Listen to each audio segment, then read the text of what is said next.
Bernadette, I'm just going to kind of give it a minute or two like last time, just to see if others join us, and then we'll get started. Hey, Jackie.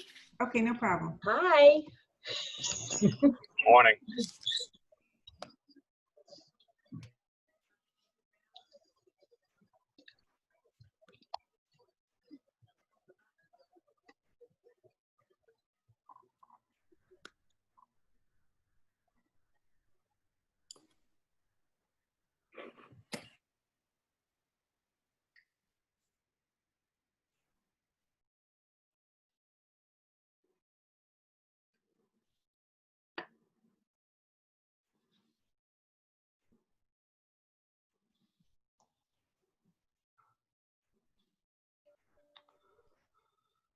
Looks like we still have people joining us, which is great. Just going to give it another moment.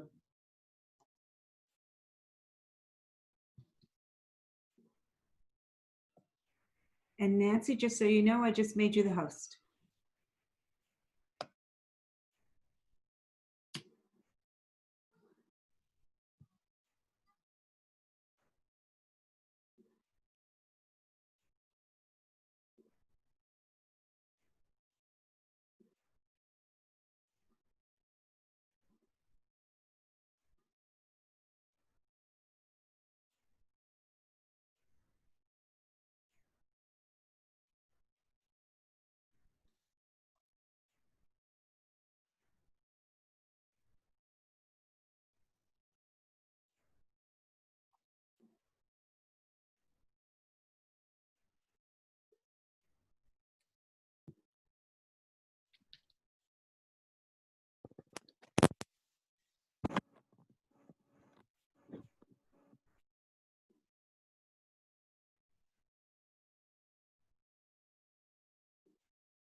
Okay, good morning, everybody. We are going to get started. It's great to see so many people on this particular Zoom. Right now, we have 115 participants. So my name is Don Murphy. I'm the Assistant Superintendent in Hauppauge. And this is our second session in the BOCES think tank. Today, we're going to be talking to Dr. Nancy Sulla, and I'll introduce her in a moment. I just wanted to acknowledge Bernadette Gentile, who helped to put this together. Bernadette, if you can wave. And for a moment, I would love Kate Davern just to pop on and say a quick hello. She's my co-moderator with this call. Kate, are you there? Yes, hi, good morning, everyone. And I come to you from Eastern Suffolk BOCES. I'm the Director of Educational Support Services, and the Professional Development Program falls within that department. And I'm glad to be here today and co-host with Don and to work once again with Dr. Nancy Sulla. Awesome, thank you, Kate. So that being said, and again, we're up to 122 participants now. Obviously, this work is so timely and important. So today we're fortunate to have Dr. Nancy Sulla with us, and I'll read just a brief biography about Nancy. So she is an author, national speaker, and thought leader in transforming learning environments to build student engagement, empowerment, and efficacy. Nancy has written 5 books on creating student-driven blended learning environments, right? So powerful and poignant right now. The second editions of her first book, Students Taking Charge Inside the Learning Active Technology Infused Classroom, have recently been released and examine the LaTeX classroom through the lens of K-5, 612, and through leadership. Her second book, It's Not What You Teach But How, offers critical insights for achieving levels of standards-based learning focused on understanding and application. And lastly, in Building Executive Function, the missing link to student achievement, she frames executive function skills as a requirement for mastering 6 increasingly complex life skills that should be the goal of any school. Those are conscious control, engagement, collaboration, empowerment, efficacy, and leadership. So with that, I'd like to turn it over to Dr. Nancy Sulla, who's going to lead us today in this important Zoom call. Nancy? Thank you so much, Don, and thank you to Eastern Suffolk BOCES for having me today. I'm very excited. We're going to be talking about a topic that I just love and passionate about. So if I go on till 10 o'clock tonight, you'll forgive me. This is a think tank. That's what I hear. And so I hope what that means is that you'll be thinking so that my presentation doesn't tank. And fundamentally, every presenter needs an audience. So let me move over here to share my screen. Let's just make sure we're good here. All right, so if you can see the screen, it says reentry, instruction in hybrid learning environments. Would you just mouse to the bottom of your screen, find your reactions, and give me a thumbs up? Good work. Okay, so one of the things that we like to do, and it's truly an SEL function, is to have that social awareness of, you know, it's one thing for you to be at home listening, whatever, but you have a speaker over here who's, you know, well, let's go back to the classroom thing. You have your teacher up here who is presenting. So you want to be socially aware of your interaction with that person in light of this virtual environment. And so we ask kids to use the clap and the thumbs up in order to constantly make that connection. So I'll let you guys do that social connecting that way. And for those of you who use Zoom, when you go into your settings, you can actually add other reactions. They haven't gotten quite up to speed with all the reactions I want yet, but it's kind of fun, and it's a good way to get your audience somehow, you know, connecting with you. All right, so let me just, Don, thank you for that great introduction. The only thing you left out is that she does like to ride Harleys. So, you know, that too, in her spare time, I always like that, in her spare time. Of course, we've not had any spare time, any of us, since schools closed. At the start of schools closing, I had short spiked hair and I was about 50 years younger, but it's been quite a run. And some of you may know me as designing the Learner Active Technology Infused Classroom. It's all about kids, excuse me, it's all about giving kids engagement, empowerment, and efficacy. And what was fun for us is that, you know, when schools did close and teachers were teaching from home, they reported to us that the Learner Active Classroom, or LATIC, actually served them very well. Kids went home, they were fine. We had some board members actually say, LATIC prepared us for this very moment. So that energized me. But what it made me do was also think about the fact that we're going back to a very different fall, a fall that we don't even really know about. So how do we tweak things in order to rock the fall? I mean, that's fundamentally what we want to do. So I'm saying we need to focus not on what we did in the classroom and not on what we did virtually, but what can be hybrid. And if you take nothing else away from today, this is the thing to take away, and to frame it as a question in your work. Everything you're talking about implementing from an instructional side, and as you work with teachers on an instructional side, just keep asking the question, will this structure or strategy work as well at home as it does in the classroom? And if it does, it's hybrid. The reason this is so important to me is that if students have to think, oh, I need help from the teacher, I'm in the classroom, I'll raise my hand.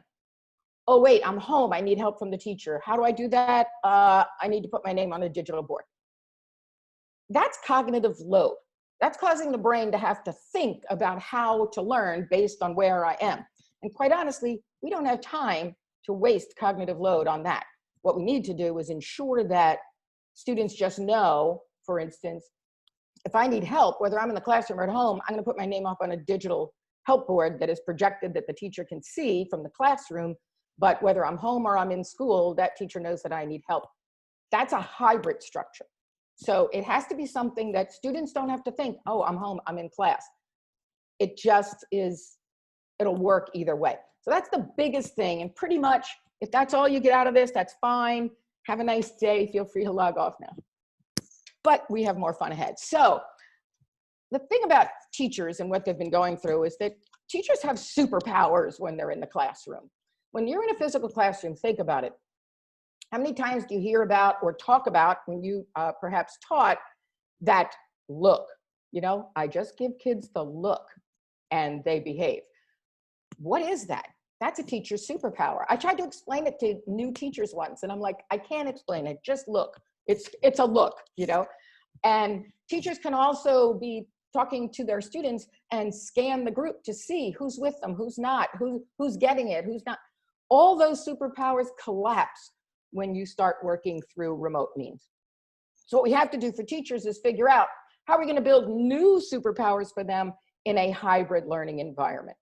And what I've been talking about a lot lately, and I'm writing a book on reimagining, or the reimagined classroom, learning anywhere, anytime. So I'm working on that right now, and I talk about these 7 attributes that you're going to play around with today. But I would like to let you know that I am a wordie. So when I chose words like atmosphere of continual motivation, an atmosphere is a pervasive feeling in a place. We need a pervasive feeling of student motivation, whether they're working from school or whether they're working from home. So we have to, you know, I've used these words very carefully, and what I want to do is play around a little bit more with what they all mean and how we design classrooms that actually look like this. And today, part of the think tank is that certainly I want you to walk away with content, and I know this will be available to you afterwards, so you don't have to scratch out a million notes. You'll have it available to you, the presentation. But yes, there's content to be had. But more importantly, I want you to experience what it's like to be a learner in my, in this case, remote learning environment. And I'll also be very deliberate about the hybrid part. For instance, right now, I could be in a room with half of you while the other half of you are working from home.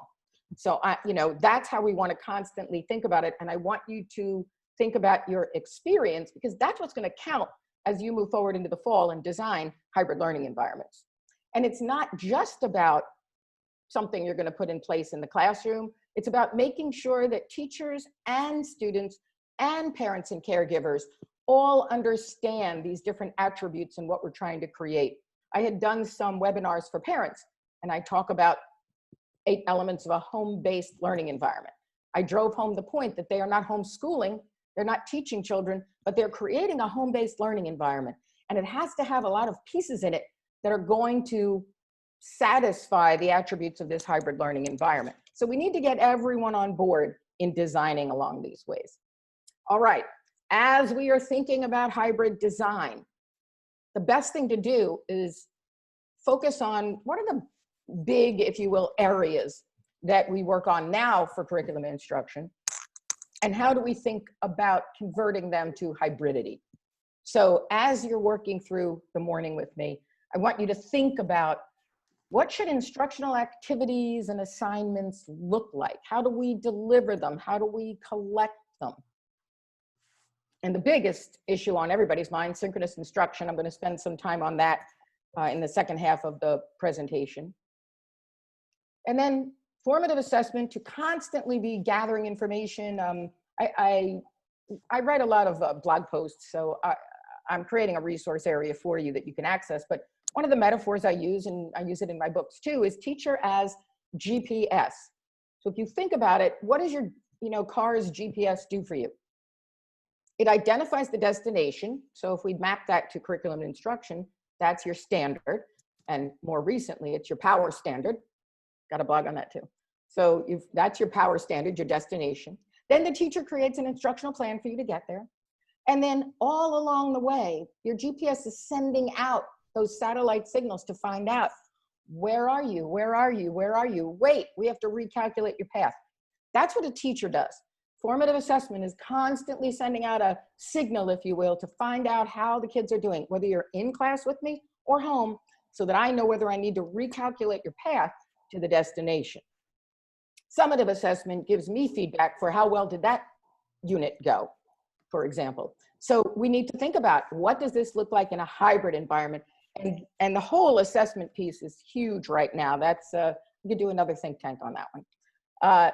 The other thing we have to think about is, how do we engage kids collaboratively? both whether they're in school and at home. And that is a nice starter for social and emotional learning. So we need to build in, I lump together the collaboration with social and emotional learning. You need to be aware of yourself, to be aware of others. You need to make good decisions when you're in a collaborative environment. So all of the competencies of SEL build up when you have to work with a peer or a group of peers to collaboratively solve a problem, as you will see today. And then we need students to take responsibility for learning. When I wrote my book originally on the learner active classroom, it was about 2010, when the publisher sent it out to readers, they asked, you know, what do you think would be a good title? And someone wrote back, Students Taking Charge. And I smiled and I said, that is exactly what it's about. So that's how the Students Taking Charge series started. But the idea is if students take charge of their own learning, it frees the teacher up to truly facilitate learning. And the teacher is no longer managing and telling students what to do when, and you know, when to sit down or when to get online. Or it's just kids take responsibility for all of that. And a big part of that is executive function. And what I found is that in all of the structures and strategies we use for students to take greater responsibility, they're building executive function. And so I did some studies on this, and I, you know, kind of figured it out for me that executive function is the missing link to student achievement. That we can buy all of the textbooks we want, you know, program series, we can give teachers professional development and how to teach a better lesson. But if a student doesn't have executive function, none of that will count. They still won't get anywhere. So we need to build greater executive function. And we do that through putting students in charge of their own learning. So we have to think about, what does that look like at home? One of my colleagues says, you know, I'm working with teachers and I'm telling them there's no more swooping. You know, teachers are notorious for swooping in and saving kids at the last minute. So the teacher gives out an assignment, offers some directions. The directions maybe aren't totally clear to everyone. Students start getting a little stuck. The teacher swoops in and guides them, clarifies, etc. There's no swooping in remote learning. Kids are all home. If they're stuck, now you're stuck. So it's critically important to make sure that everything, directions, etc., are very clear so that students can take responsibility, because you can't swoop in and save them all that easily. And then the last section is you have to be partnering with parents.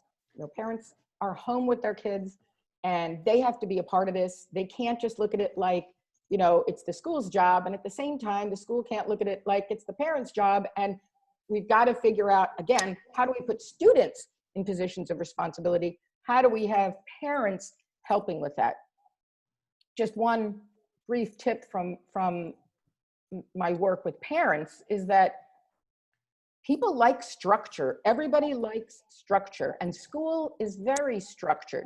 And even though we want more choice and voice and we want students to be empowered, there are certain structures that just make kids feel good.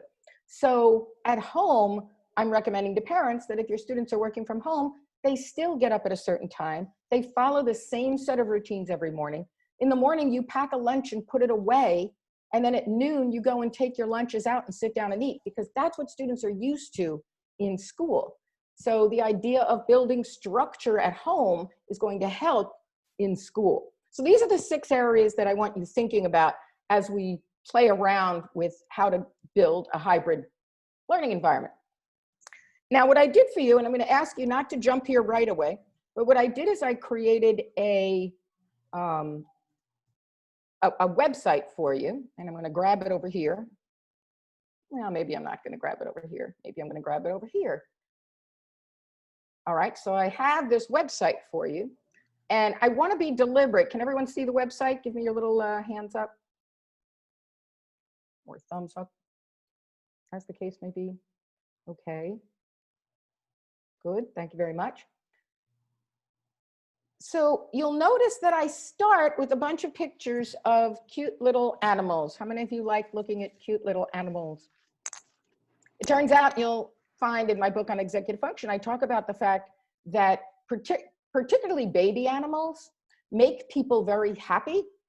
And they actually, looking at baby animals causes serotonin to be released in your brain, which is a really important hormone for building executive function. So I always recommend that we fill classroom walls with pictures of baby animals, and that in my case, I like to use baby animals on a website to, you know, get things started. So if teachers are creating a website for students, start with a funny picture every day and just get the kids laughing, get them smiling, because that automatically starts the day off building executive function. So what are we going to have to do in order to design this hybrid learning environment? Does anyone actually know, and you can give me the thumbs up, does anyone actually know how you are planning to open school in the fall? Whether it'll be an A-B schedule, whether it'll be staggered, whether it'll be whole. Does anybody, I'm scanning my audience, I'm not seeing thumbs up. I am seeing lots of people on camera though, thank you very much. Yeah, well, I thought that would be the case. We have no idea. What we do know though is if we create an instructional environment that allows students to be either at home or in school, and it kind of works seamlessly back and forth, we know we're gonna be good on that front. So at least let's take care of that. Now, once you get onto the website, I'm gonna ask you to go to some protocols. Protocols are huge in a hybrid learning environment, and they really ought to be huge in any learning environment. But the reality is your kids need to know how to work.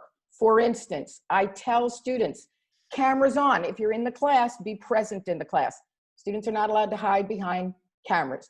Always mute yourself because you want to eliminate the background noise. We talk about using the reaction buttons.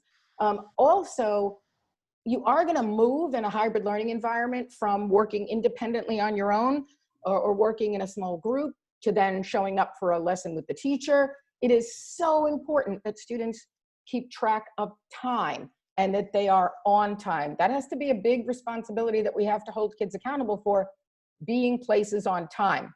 Now, the fun thing about Zoom, how many of you are using Zoom? You can use your reaction thumbs up. How many of you are using Zoom with students? That is your preferred platform right now. How many of you are using Microsoft Teams?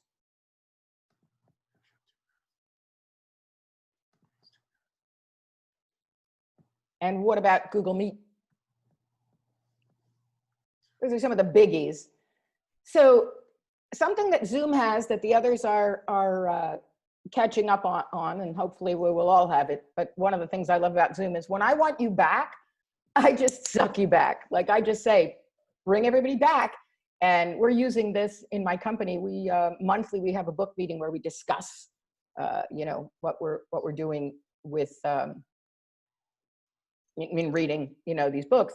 And invariably at one point you're talking and you see the little sign that says you have 60 seconds, 59, 58, 57. And you're there going, oh my God, finish up that sentence. We got to get back here, because that's how, you know, frenetic it is. So it's kind of fun because we no longer are hanging out in a room going like, yeah, we'll be there in a minute. So time is really important.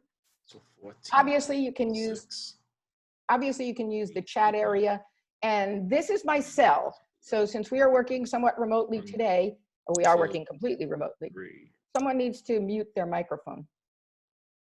Thank you very much. If you can't find something, if you need help, if you're in a small breakout room, there's a help button. But if you're not and you just are lost, just text me and then and tell me where you're at, and I'll try and find you or help you. And I'll put something in the chat area. All right, as you start to work in your small groups, here is again, social and emotional learning. This is a good way to engage in a small group. Keep yourself muted. When you want to speak, you unmute yourself. As a fellow group member, you are constantly scanning your group members' pictures. And when you see someone on mute, you yield the floor to them. So people aren't fighting over one another. You're not getting all those funny things that we say on late night shows where people keep talking over one another. If you just simply keep an eye on the microphones, when someone unmutes, you let them talk. When you're done talking, you mute it back again. So that gives you some protocols that I want you to use today to see what it's like to be a student, but I also recommend using them for your students in your classroom. When you go off to the website, I'm gonna put you into small groups and put you in breakout rooms, and then I want you to start on this small group activity. And as you can see, the most important thing about any kind of independent activity, independent from the teacher, is that you follow the directions, because chances are everything you need is in the directions. And if it's not, then I messed up, and then you call me into the room or write something in the chat, or, you know, come and get me. But generally speaking, this should work out. Okay, so what you are going to do, I am going to bring you back here.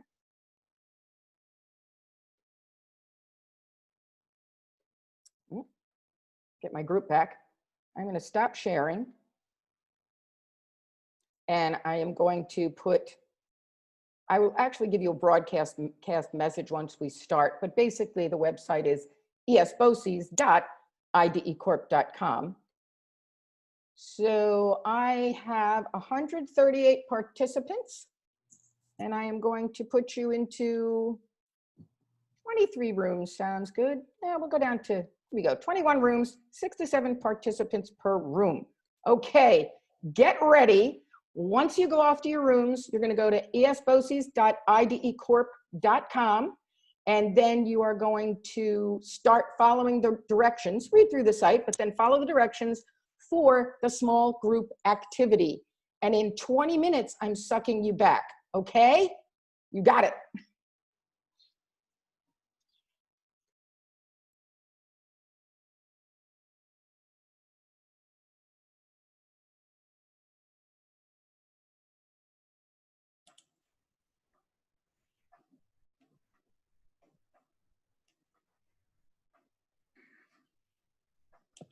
Did she say what the activity was yet?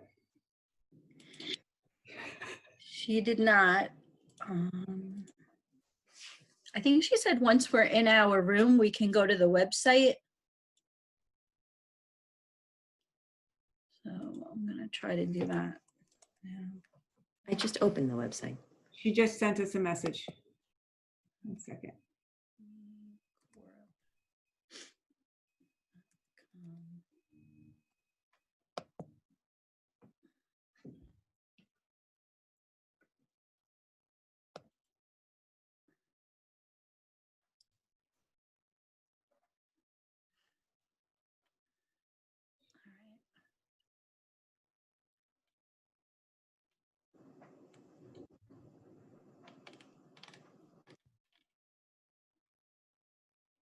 Hi, Marlon.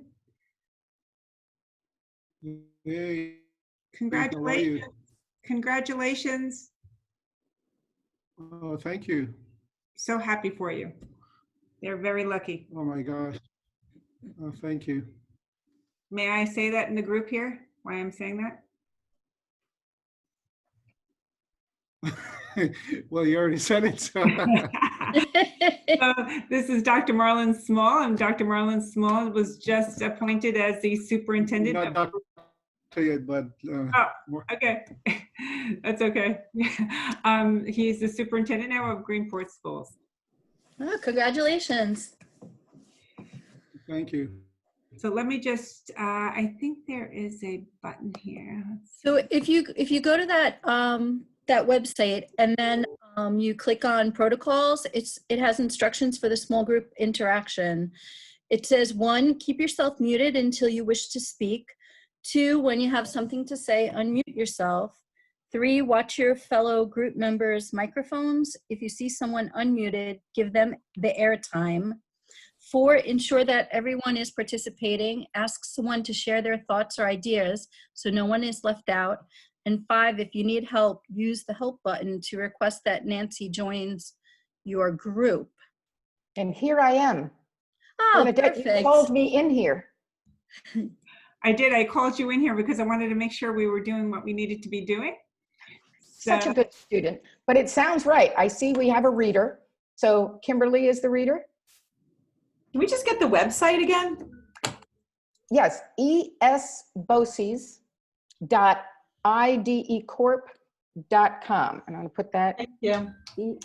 esboses.idecorp.com. Yes. It is in your Okay. Zoom group chat. Keep in mind that when you type in the chat, it's only going to the people in your room. And Don Murphy did put that in the chat for the larger group. Oh, there it is. I see it. Thanks.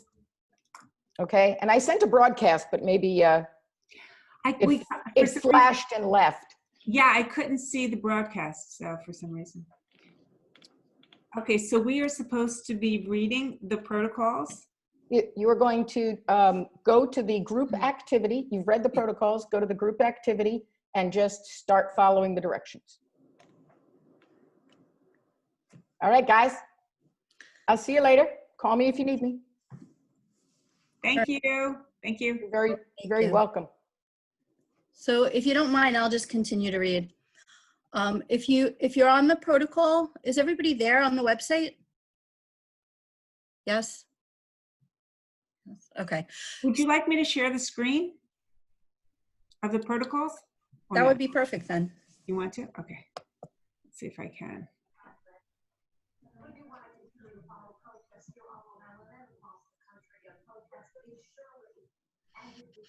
All right. Excuse me. A small group activity on the 7 attributes of a hybrid learning environment. The key to success in any hybrid learning environment is following directions, so read them carefully, maybe twice. We have 20 minutes to complete this. Number 2, you'll need a few people to play specific roles. Decide amongst yourselves who wants to take on each role. Number 1, the reader. You'll keep returning to this page to read the directions to the group. I will volunteer. Number 2, piece mover. You'll move around the pieces in the activity based on the group's decisions. Do we have a volunteer? You have to unmute yourself and just say yes. I'll I don't do, mind. All right, John. Yep. I heard you first. All right, timekeeper. You'll keep track of the time to ensure the group is moving along. I'll do that. Okay, Bernadette. 4, encourager. You'll encourage anyone who is not participating to voice an opinion. I can do it. I'll do that. Thank you. And the last one, number 5, synthesizer. You'll sum up the group's response as a newspaper headline to share out. Do we have a volunteer for that? The synthesizer? All right, I'll do it. Okay, I'll do that. All right, Jen, I think I heard Jen. All right, Sorry. look at the top bar of your Zoom screen to find the number of your breakout room. That is your number. We're number 3. Find your group number here and click on the link to open your group's Jam board. Double click to make sure you're on the right board. The reader should then come back to this screen to read the next direction. All right, so I'll stay on my screen. You'll see a screen with 7 attributes of the hybrid learning environment. At this top center of the Jamboard, you will see the screen's icon with left and right arrows. Click on the right arrow. Okay. You'll see a collection of classroom structures and strategies. You'll select any one to start. Decide which attribute it best aligns, most align with more than one. Most align with more than one. So we're going to look at that screen and select one to start with. Does anybody have a preference? We'll give you a minute to look at it.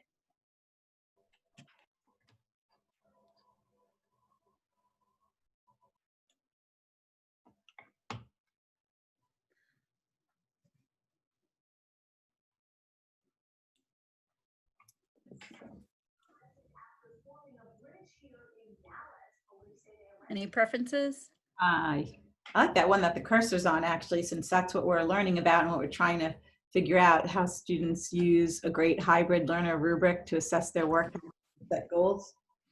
All right. We have consensus on that? Just, you can I say. think it's a good one. Yep. All right, good. All right, so, all right. So we select, I'm sorry, I just lost my place. You'll select one to start, decide with which attribute it best aligns with. So, all right, so which attribute then would that align with? Hybrid student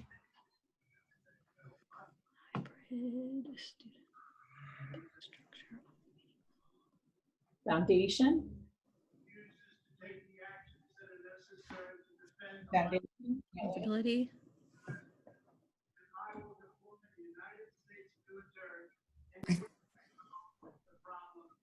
feel like that's climate of executive function.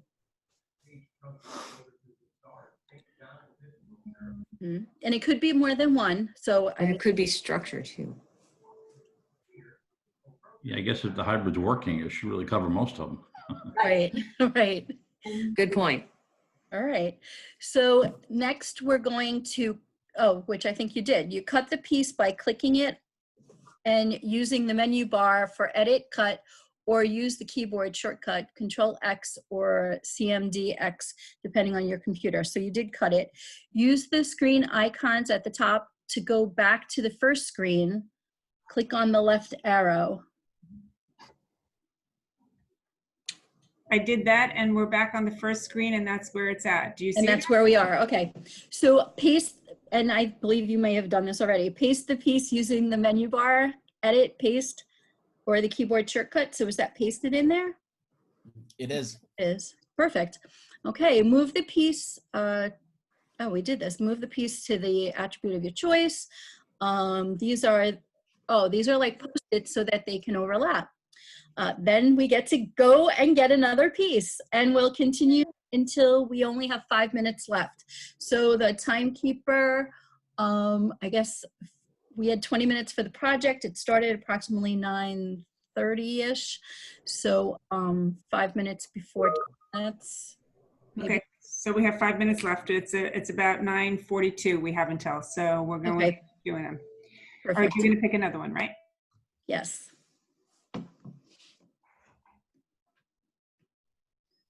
Is there any preference, or do you guys just want me to cut and paste one over to the other screen and we can discuss it?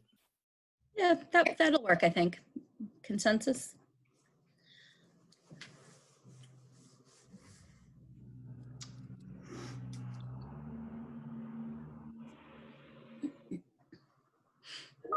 You know, this is new for me in that this is the first time that I guess in a breakout room where the group can access it all together.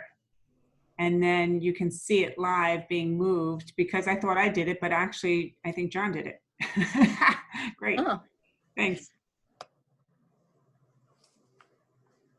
Yeah, so if we would switch over to that first screen, I cut and paste that one over so we can have a discussion on it as related to the 7 attributes. oh, great. Okay. So at the start of a group meeting, students read through a set of protocols to follow the enhanced group engagement. So where would that fall? Is that under foundation? I would agree. I was thinking that also. Foundation. Oh, yeah. Sounds good.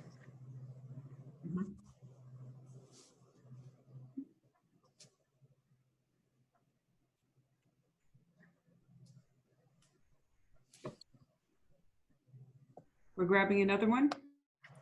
Yes, please. Are you choosing them, Kimberly? I think you're doing a great job. Oh, thanks.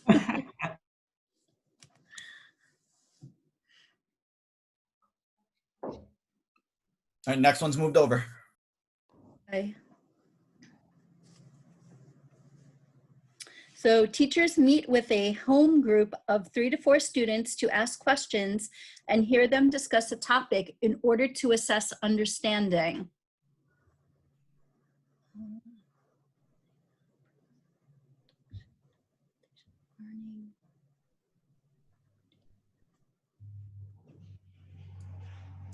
Landscape?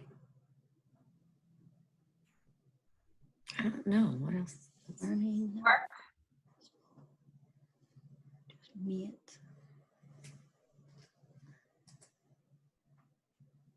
Would that fall under structure? Structure? Yeah, Data-driven learning? I like structure.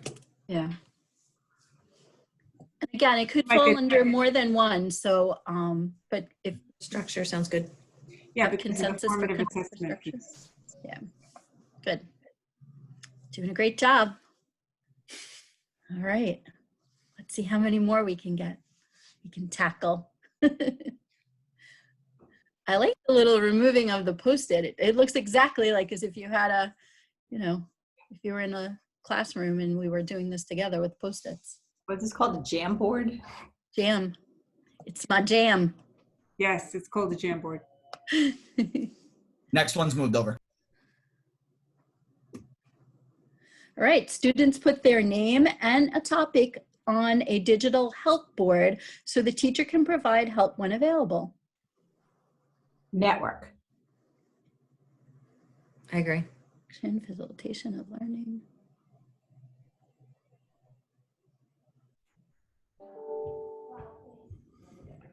Great. And foundation too. Mm-hmm. How do you double it? How do you put something in two places? There it is. Nice Oh thing. my gosh, John, you're a rock star. Yeah. Good job. Come on, we have to motivate each other. I'll just stay at this page and wait for John to bring one over. Okay. So how is John able to move the Post-it notes when Bernadette, it's your screen? That's what I thought was so interesting. So my screen is the one, this is a Google Drive Jamboard thing. So we're all on it, and that's why he can move the Post-it notes. But the only reason I'm the one that has to go from screen to screen that you can see, because that's what's being shared. But we're all on Google Drive. Yeah, it acts as one big Google Doc, essentially, that we can interact with together. But whoever's presenting it, we're seeing it from that person's home screen, essentially.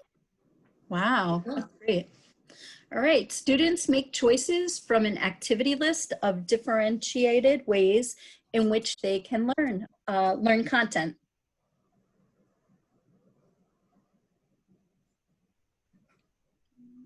Would you consider student choice as part of climate?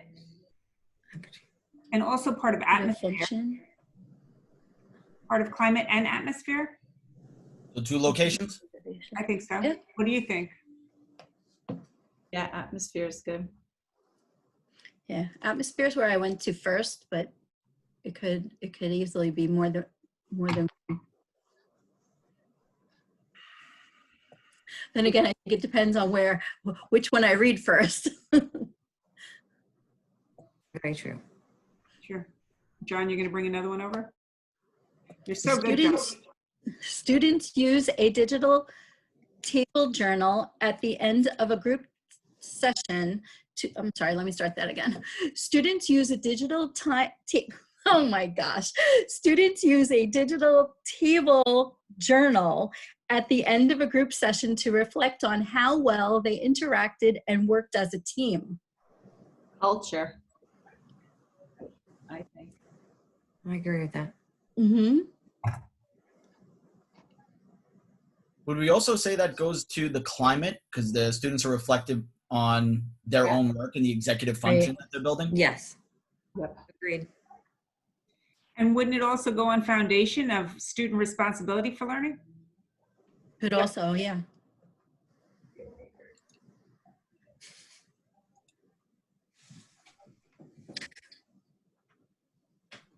How are we on time? It's 9:44.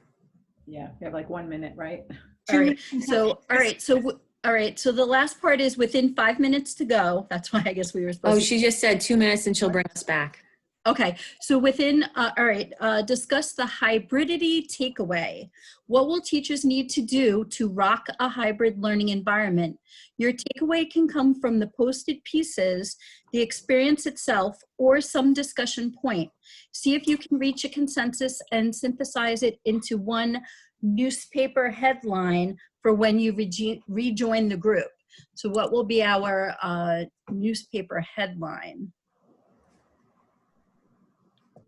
Well, first, let's talk about which would be the biggest takeaway. I mean, I think that Sue kind of alluded to it before, which was how are we all able to access the Post-its and move them, but at the same time see what's happening, so that environment where everybody has access to it and is participating, and then part of the process. Is that something you want to use as a key point, or something else? Well, I mean, that does sum it up, but if we want to make it like a headline, like as if we're looking at a newspaper and we're trying to, you know, capture it in a one-liner, that the synthesizer, which I think, Jen, you're the synthesizer, which you're going to report on, right? So, So you online, you want to grab somebody's attention, but honestly, right. just looking at this is so silly, but it reminds me of like an octopus. There's just so many different foundations and areas that will make one thing. I don't know. So you have 52 seconds. Now I have no idea. Hybrid learning is like octopus tentacles. Yes, right? It's like the brain is at the core, but you need it all of the arm. Octopus or hybrid. That's it right there. That's perfect. That's perfect. Good job. Okay. Oh my gosh. Or is it hybrid learning? Hybrid learning is like the octopus tentacles connected to the core or something to that effect. Right. Who's reporting that? Who did we say does that? The synthesizer. Hybrid learning. John. The tentacles. Okay, we're all exiting in like 8 seconds now. Okay, so hybrid learning and, you know, what do we say? Hybrid learning is the tentacle.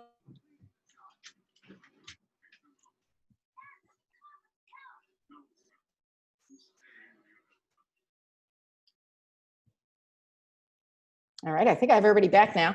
You just had an experience of being in a breakout room. This is one of the features teachers use in a hybrid learning environment when they have students that they want to put together that are remote. One of the things you have to think about is to what extent your district is willing to allow students to be in breakout rooms without a teacher.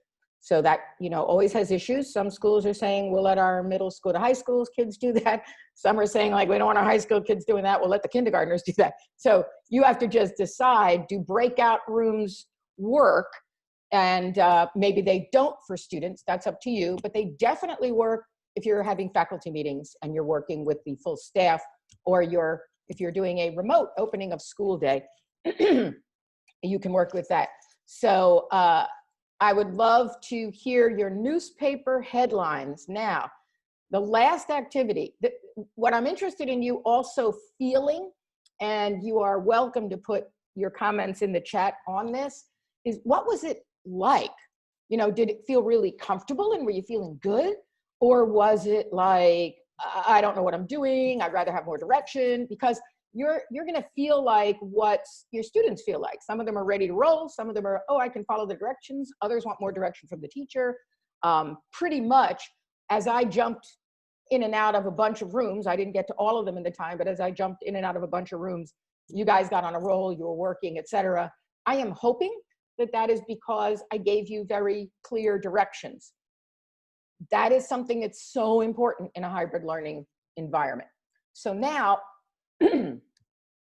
I want you to think about that experience, but I also want you to think about the activity in which you engaged. So you were looking a little bit at some scenarios that could happen in a hybrid learning environment and deciding where they fit. And my hope is that you'll walk away with some ideas that you might want to use. The last direction, and I don't believe everybody got to it, so that's okay. This is your first time. But the last direction was to think of a newspaper headline. What was your group's takeaway? So what you want to do is be able to come up with what's that newspaper headline, and I like to use that with students and with adults so that a speaker doesn't go on, but they actually just come up with a short, here's what happened. So it's kind of fun too for kids to have to think about what would be the newspaper headline. So think about what you just did, and if as a group you got to the last item and came up with that, great. And if not, and you want to think about a headline, your takeaway, feel free to put it in the chat room. And I know that Bernadette, you'll be hanging on to this chat room so that I can go through it all after the session. I won't have time to get to it all now. I will put, by the way, on the site, I'll put up a Q&A section so that anything that I was unable to answer, any questions that you have that I'm not able to answer live, will, I'll make sure that they're all up for you. So, all All right, I'm just checking on some of the somewhat stressful, more time to read through directions, clear directions, rely on each other for problem solving, love all that stuff. We're all first year teachers again, isn't that true? You'll be happy to know that the kids can do this a lot easier than adults, but you know, here we go.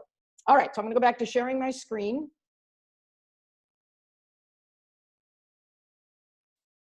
And now you can just give me that thumbs up that you're able to see the designing hybrid learning environments, so that I know that everybody's got it. All right, thank you very much. So let's talk a little bit more. Now you've seen a little bit of what this might look like in a classroom. The next thing that I want to get into is thinking about some very specific structures and strategies that you can use in hybrid. And as you design your own hybrid learning environments, you have to think about access. Now, what I mean by access is we always think about, oh, does everybody have technology? And yes, that's an important part of access. But beyond them having the ability to connect, how do students access, notice I'm saying a context for learning. And you may have seen in the atmosphere of continual motivation, the idea is kids can no longer be extrinsically motivated. You know, you're no longer motivated by the teacher's look if you're working at home, only on the days that you're in class. So how do we ensure that kids are motivated no matter where they are? We like to use all of the dash-based learnings. So problem-based task is a real-world problem to solve. A project-based task is a challenge that you want to take on. So if a student wants to write an original song, that's not a problem, but it is a project, still needs to be open-ended. Within those areas, you can also have place-based tasks. We have districts that are looking into a summer task and a fall task in terms of how do we help our town reopen. Things like adopt a restaurant and help them attract back customers. Think about sports teams. What can you put together to help them, you know, start up again in light of social distancing and sanitizing, et cetera. So that would be a place-based task if you're looking at anything that's going to happen in a community or a particular state, or intergalactically. If you want to engage kids in thinking about designing a biodome on Mars, now that we are heading out into space more, that would be place-based. Career-based obviously follows a student's interest in a career. And interest-based, which I love, is when the student comes up with the problem themselves. Now, what you can do if you're hybrid, truly hybrid, where half of your kids are in school and half are at home, have your problem-based task going on in class so that they work on that both at home and in school. And what it does is it motivates kids to learn content. And then have students have a second task, which is an interest-based task that they want to pursue. And they will probably be even more motivated at home to be applying learning to their interest-based tasks. So that's how we allow students to access a context for their learning. What about expectations? What's expected of me? It's a lot easier to know when I'm in the classroom with the teacher than I am at home. Well, what would work in both places? This is where we use rubrics, not as a summative assessment, but as a tool for driving instruction. And you'll notice it's why we move from left to right. So it's like you can, and it's okay to be a novice. Here's where I'm starting. And then I'll move over to the next column and the next column. But I know my teacher's expecting me to land in that practitioner column.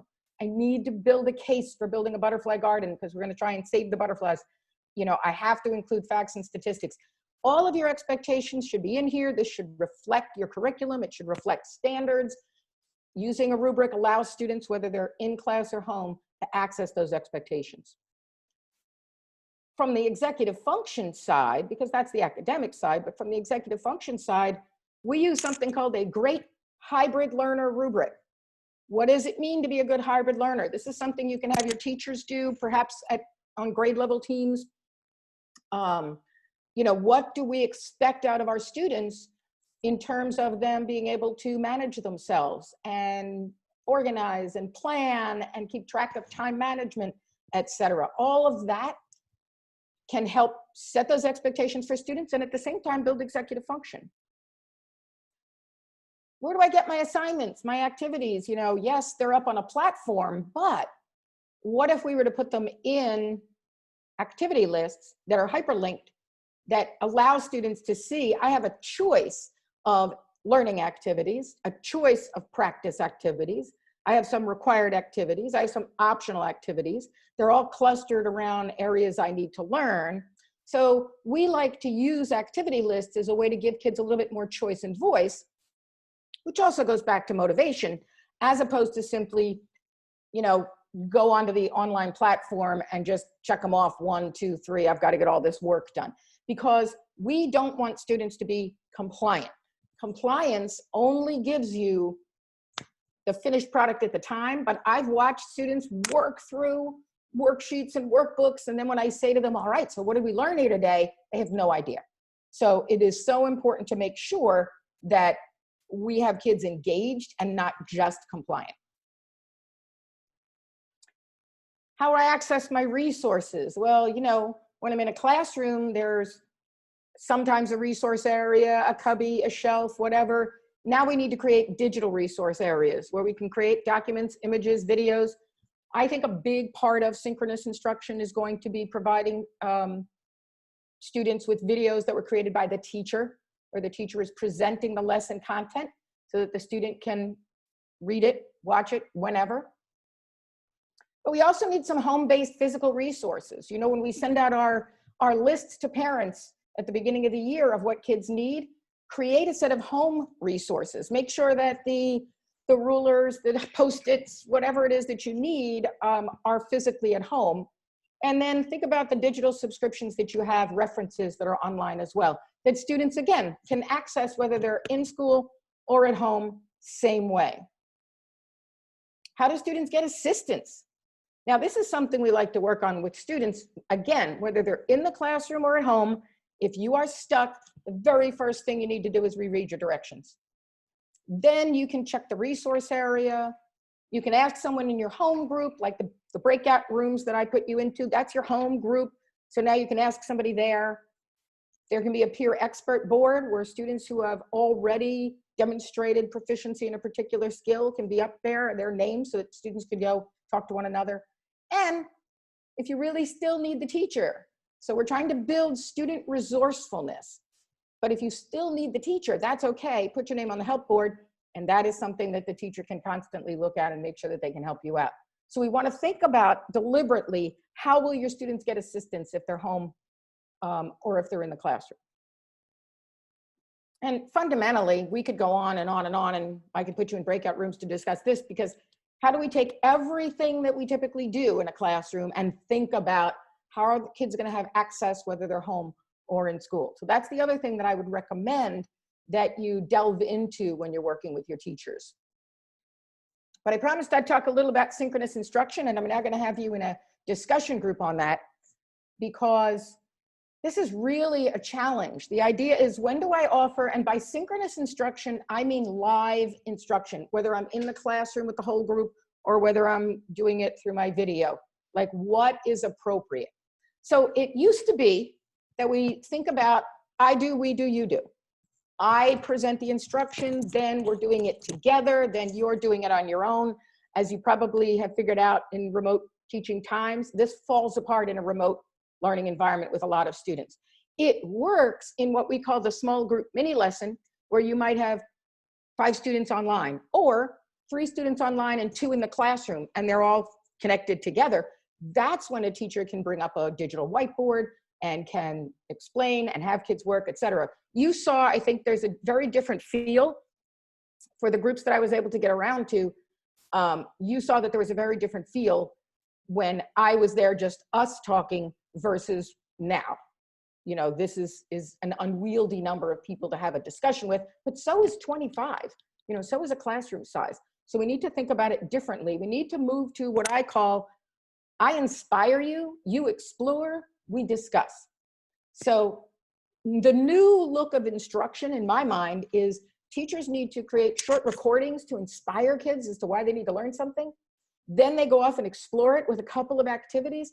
Then we come back together for a discussion to solidify learning. And that could be with a whole group, but I've been advising teachers to go with half groups. So half of your class discusses it, and at another time, the other half discusses it. So that's what we want to play with now. What you're going to do is I'm going to put you into breakout rooms. If you forgot the website, you might want to write it down, esboses.idecorp.com. And this time you're going to go to the instruction discussion. And then I will be bringing you back at around 10:20, because part of what you're going to do is you're going to read a blog post, watch a short video. When you're doing that, just mute yourselves. Then you're going to come together for discussion. And hopefully the directions are very clear and we're good to go. So let me pull off, stop the screen sharing. Let me just make sure I see nothing in the chat room that says help. All right, that looks good. In that case, give me your thumbs up if you're ready to go off into the breakout room.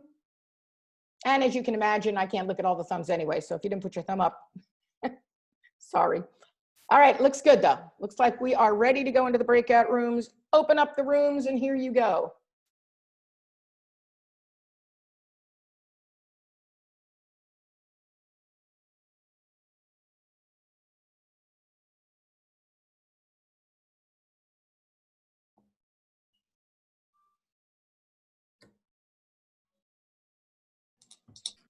I like that we're in the same group. That's true. Oh, we're supposed to be muted and reading, right? I have no idea. Work independently, mute yourself, read a blog post on the superpowers of teachers, and watch the video. When you finish, look directly into your camera and you see you are all ready to start talking. All right. So I'm going to mute and start reading.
Everybody back?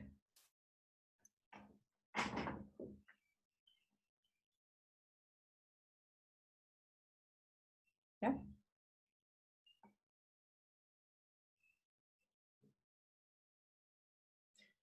Oh, Kimberly, we can't hear you.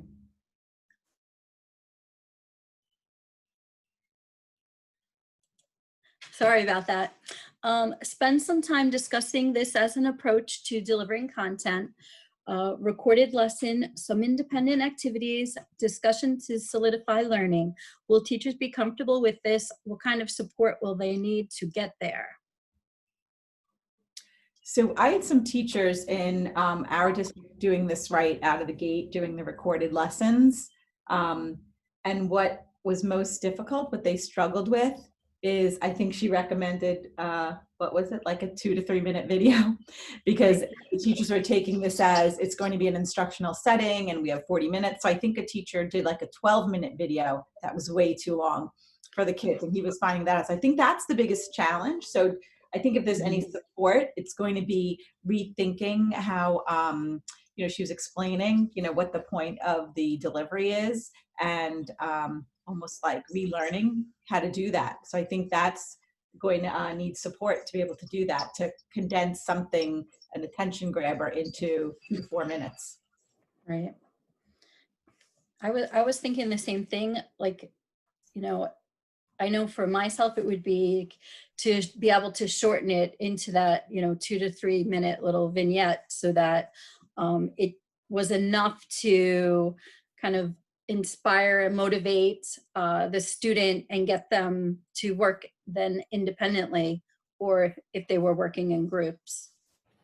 I also think there's going to be a differentiation piece, because not all students will read the same information or article. So that's going to require some instruction for how to do that, how to assign, one choice to one group of kids and another group of kids. I think that's going to be, rethinking. I think there's a lot of back-end preparation, because you have all of those activities to have to be pre-planned and ready to go on that list, and also hyperlinked so everybody can get to it. Mm-hmm. And I was thinking also, like, in terms of if this was something that we had to, if we were implementing it now, or when we first started the, the stay-at-home order, in mid-March, and we were implementing it at that point through now, I think it would be a little easier than when we're thinking about in terms of September, and we're having new students entering our classrooms who we may not be as familiar at all with.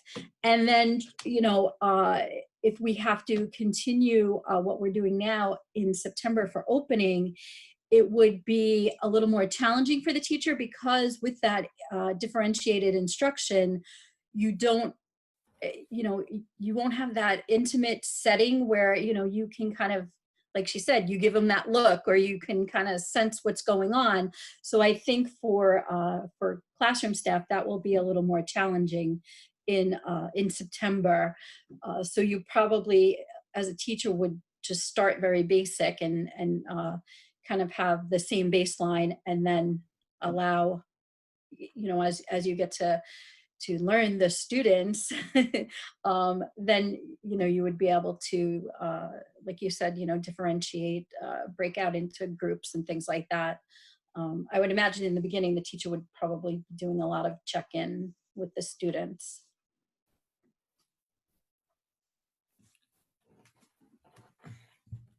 I think for me to try to relate this to what we are doing as a district, and kind of planning out for what September would possibly look like.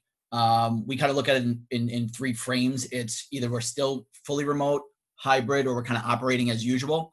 And then the hybrid design seems more difficult in terms of its overall planning. So the piece of this that I think really adheres to where we want to go in terms of student learning, it can be applied to kind of like a flipped classroom model, where if we're looking at a 2-day instructional blocks of bringing kids in on like an A and B day schedule, teachers can deliver their content in these short video snippets that's accessible for all their students, and then they can actually do the more intimate small group supports as kids are coming on these kind of alternate day structures. So I know that's a talking point for the district. So as part of that plan, so I can see that this can be adapted to that.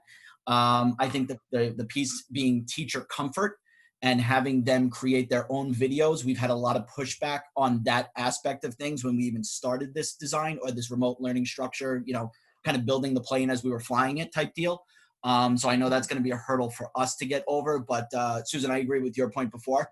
I have had some of my own teachers kind of jump on this model from the beginning, those that were comfortable with doing it.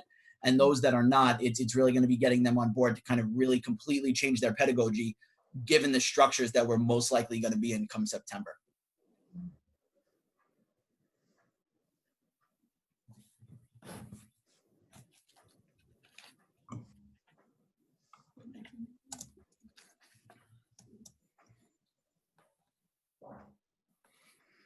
Any other comments or thoughts? Just the very last point, what kind of support will they need to get there? You know, we've been doing everything. We have technology integration specialists. We've been doing everything remotely, and it's a really tough model for when you have a large group. But I think participating in something like this is wonderful to show that it can work. You know, I mean, I feel like I learned so much today. Thank you, Bernadette. You know, this is like amazing. And we're trying to figure out, you know, and then it's just the accountability piece. Like, just because we say, okay, we're all going to Zoom or we're going to do a Teams PD, you know, not everyone goes. So, you know, so we offer it, and then, you know, we hear, well, we're not really sure how to do it. We didn't have training, you know, and we have a list of 10 different topics because, you know, and you try to have the conversation because you chose not to go to them. You know, so that's kind of tough. I think that's a struggle I think we all have. We can give the support and offer support, but it's holding people accountable and making sure they go. And if we leave it open, I don't even know that they know, you know, you don't know what you don't know. So, so I don't know what kind of support, you know, do they think they need or not. So I think that's a struggle that we've had the entire time. You know, everybody left and everything was remote, including the professional development. So the people who were ahead of the game already are those who started, you know, recording themselves, all, you know, right from the beginning. And there are still people that are, you know, wrestling with logon information. Mm. So just so you know, too. But you know. Yeah. So just so you know, also, we, you know, I think Kate will mention this to the larger group, but we are also going to be, oh, I apologize if a dog barks. We are also going to be offering a regional training from Nancy Sulla's group over the summertime for design, you know, creating those hybrid learning environments, as well as just so you know, like next week we have just a few of her presenters presenting, you know, Google, you know, advanced Google Docs and things like that to help teachers. Just as an FYI. Thank you. In terms of timing, we are at 10:18, and I think she wanted us back by 10:20. Oh, perfect. And Kurt, welcome to the group. I don't think you were with us in the first activity, so welcome. Oh, thank you. Thanks a lot. I think it's so difficult planning too, because we don't know what's going to happen, and we don't know if that we're not going to be pulled back out again next winter. You know, you don't know what you don't know. So when you're trying to make a plan, it's like trying to hold on to sand, because it's just going to get. Yeah, So I think to John's point, though, I think, you know, those three possibilities that he laid out, I think even if we go back, even if it's normal, not to run some sort of a parallel virtual learning experience within your classroom, I think would be faulty. You know, I think just from the stuff that I've learned today, and yeah, this is all good stuff, even if you're in the classroom, never mind if you're out of the classroom. Mm-hmm. I think it's definitely going to change one way or another. How many of you guys are one-to-one initiative districts? Now, we are not. Now, that I feel is a challenge, because you know, we were handing out computers 2-3 weeks into, and I know there's still kids without computers, and doing it on their phones, or trying to do it on their phones. You know, we are not, but I know, you know, we just had board approval for Chromebooks to be purchased for all students K-8. So I think, Kurt, to your point, like if we are back in some capacity, teachers utilizing this even with their students live, if there is kind of the situation where we are, then put back on closures or extended closures because of a second outbreak, at least they could replicate what they were doing in the classroom remotely. So that transition piece is something we've been talking about a lot. Should we kind of start back to normal, and then if we transition into this, at least instruction can continue as seamlessly and in the same way as possible. But it's even great to be out sick, or if you have a substitute teacher, that if you happen to be out or kids happen to be out, and just to be seamless in the instruction and the knowledge getting back and forth, I think is phenomenal. Our running joke is that there'll never be a snow day again if this is kind of the way things go. Like, snow closure, everybody's online at home and things like that. So we're exiting in 5 seconds, just so you know. She's taking us back. You guys. That you just, as we get to wrap up, that you would please put any questions that you have in the chat that might be on your mind that I can answer. There were a couple already in there that I will answer when everybody gets back here, but if there's any questions you want me to cover, just throw them in there.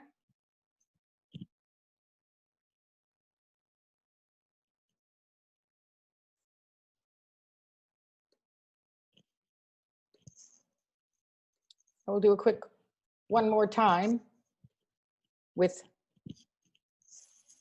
what I hope you will leave with. I hope you've left with some experiences that will inform your decision-making. I hope you left with some ideas of things you can actually do. I hope you are going to be also leaving with some, I'm saying left like you're gone, you're still here.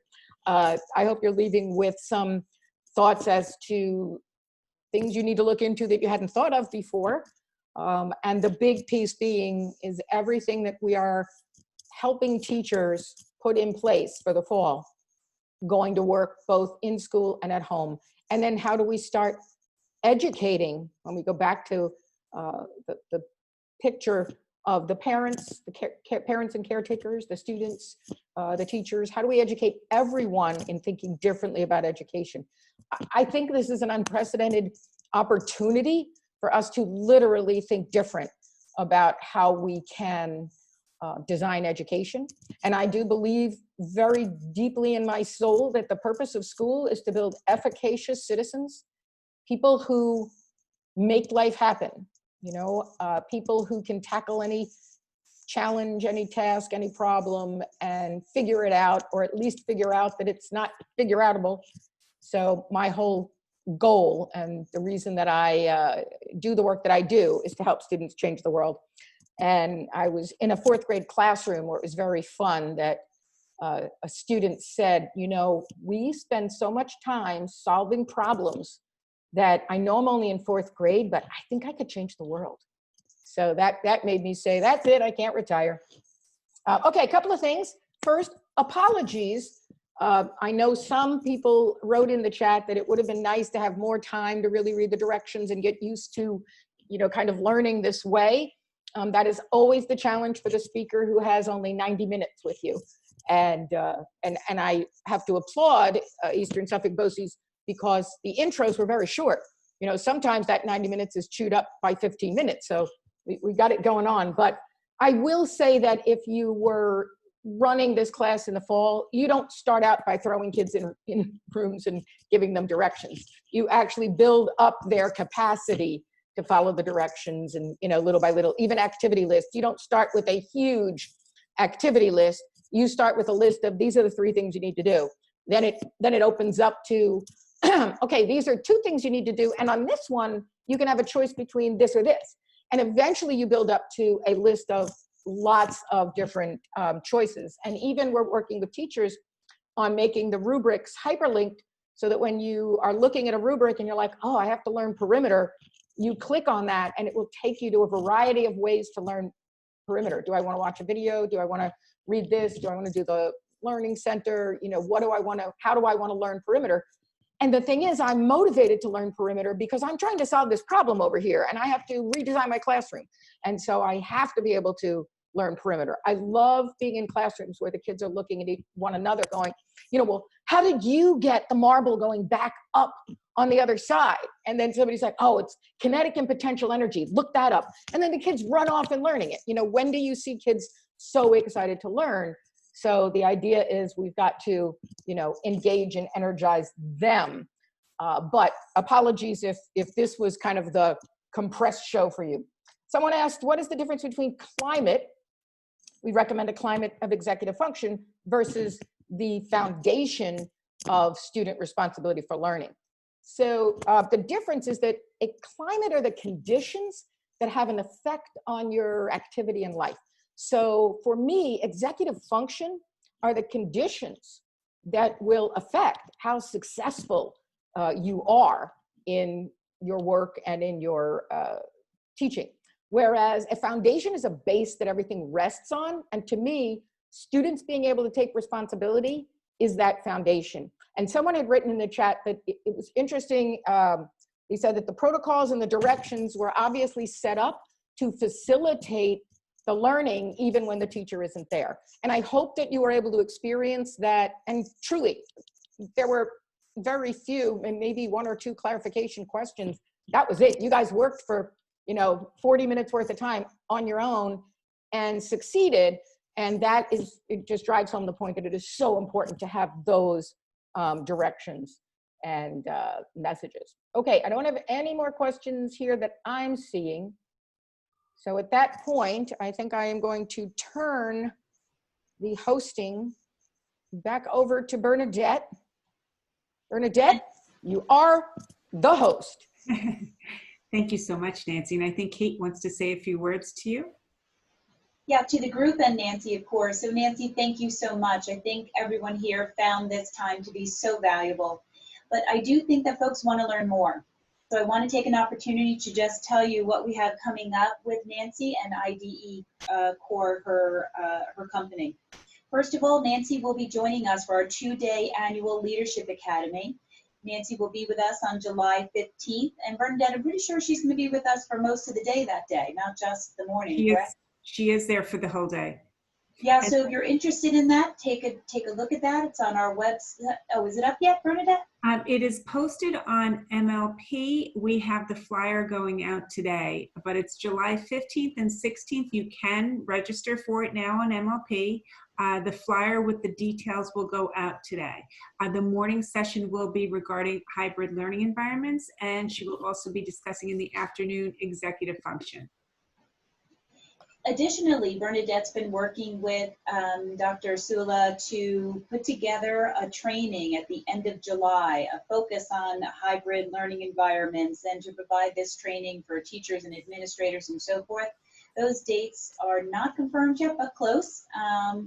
So as soon as we have that information, we'll send that out. And Bernadette, can we send an email out to this group in particular? Sorry, you're muted. I should have asked you ahead of time. That's okay. I was trying to unmute myself. Absolutely, we will send it out to this group in the flyer specifically, and also the upcoming training that once we get that all finalized. Just so you know, we do have some trainers from IDE Corp that will be providing 4 different sessions next week. So the name of the presenter is Asif Ullah, and those are online trainings, and they are posted in our professional development page, on our professional development page on our website. So just so you know, I'll send it out to this group as well. And if I could just toss in, someone had asked about the link. The link, esboses.idcorp.com, is open to everyone. Share it with your friends, your mother, your father, anybody you want. So you can share it with all your teachers. Obviously, the activities were specific to this workshop, and those I'll be taking down. But the resources page, which has lots of resources on it, and I will add more for you. Many of the things I mentioned about great student rubrics, et cetera, are on it. That's open to you. It also leads you to 3 other websites we created for free for teachers and parents. So it leads you to all of that. And someone asked about my books. I love all my books. Somebody asked which would be a good book as a result of this. And I'm really torn. The Students Taking Charge series is about designing student-driven classrooms. It is about a specific model, the learner active classroom. but it applies very much to hybrid learning. It doesn't speak directly to the hybridity part, though. It was written for classrooms. But there's a book that I wrote a while ago that I'm in the middle of rewriting. It's called It's Not What You Teach, But How. And I think it's a great book with insights for instruction that apply now. The problem was I was asked by my publisher to write it for the Common Core. So the tagline, It's Not What You Teach, But How, says, making the CCSS work for you. Well, of course, by the time the book came out, everyone was like this with the CCSS. So it wasn't my bestseller because I think Common Core just made everybody crazy. But as we know, most of the standards are actually modeled after the Common Core. So I think that's a good one. And executive function, particularly if you're dealing with younger grades, the lower grades where kids, I mean, sadly, across the grade levels, we lack executive function. But what teachers like about the executive function book is they feel like they can immediately put everything into place. So I can't pick one of my babies over the others, but sorry, I think I answered the questions. Back to you Thank guys. you. Thank you, Nancy. The other thing I want to share with everyone is that we do have a think tank website. So we have a number of different sessions we're offering for our think tank. Last week we had Larry Ainsworth. We have his information up. It's on the professional development website with a link to the think tank, and we'll be having this information up as well. And thank you for Nancy for allowing us to do that. And I think that is about it. We're running over time now by about a minute or so. And I want to thank Don Murphy for continuing to co-facilitate these think tank sessions with us. And again, thank you, Nancy, for joining us. And we really look forward to working with you again over the Leadership Academy and the other hybrid learning environment trainings that you'll be offering at the end of July. Thanks so much for being our thought partner here with us during these times. Thank you. I love my partnership with Eastern Suffolk BOCES. Thanks, everyone. Have a good day and be well. Take care. Bye. Everyone, I'm just posting, the think tank website is on under the professional development page on our website. I'll post that in the chat room now. Okay, and I think maybe we should email that out. Yeah. Thank you very much. Great morning. Everyone. Thank you.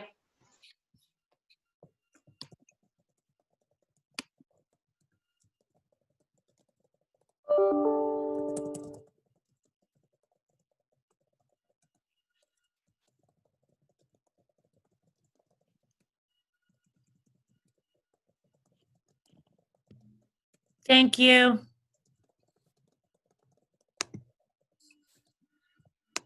You're welcome. My pleasure.